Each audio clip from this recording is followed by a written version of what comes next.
Christian ന്യൂനപക്ഷങ്ങൾക്കെതിരെയായ അക്രമങ്ങൾ അവസാനിപ്പിക്കണമെന്ന് ആവശ്യപ്പെട്ട് കോട്ടപ്പടി സെന്റ് ലാസേഴ്സ് ഇടവക പ്രതിഷേധ റാലി സംഘടിപ്പിച്ചു. തമ്പുരാൻപടി സെന്ററിലേക്ക് നടന്ന റാലിയിൽ നൂറുകണക്കിന് വിശ്വാസികൾ പങ്കെടുത്തു.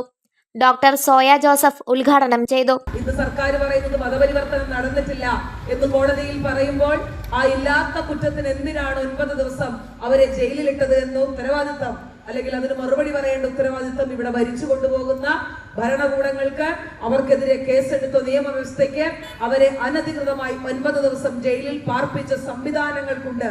വികാരി റവറൽ ഫാദർ ഷാജി കൊച്ചുപുരയ്ക്കൽ അധ്യക്ഷത വഹിച്ചു.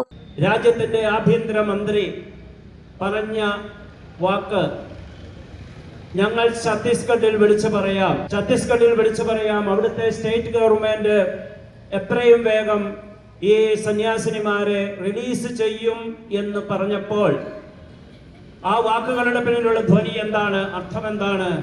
ഞങ്ങളുടെ മൗനാനുവാദത്തോടു കൂടിയാണ് ഇതെല്ലാം നടക്കുന്നത് എന്നല്ലേ? അതിനോടുള്ള ഒരു പ്രതിഷേധമാണ് ഇന്ന് ഇവിടെ സംഘടിപ്പിച്ചിരിക്കുന്നത്. അസിസ്റ്റന്റ് വികാരി ഫാദർ തോമസ് ഊക്കൻ, ട്രസ്റ്റിമാരായ Seby Thanikkal, K P Poly, C K Davis, V K Babu, കുടുംബ കൂട്ടായ്മ convener Biju Muttath, PRO Jobsy Andrews എന്നിവർ നേതൃത്വം നൽകി.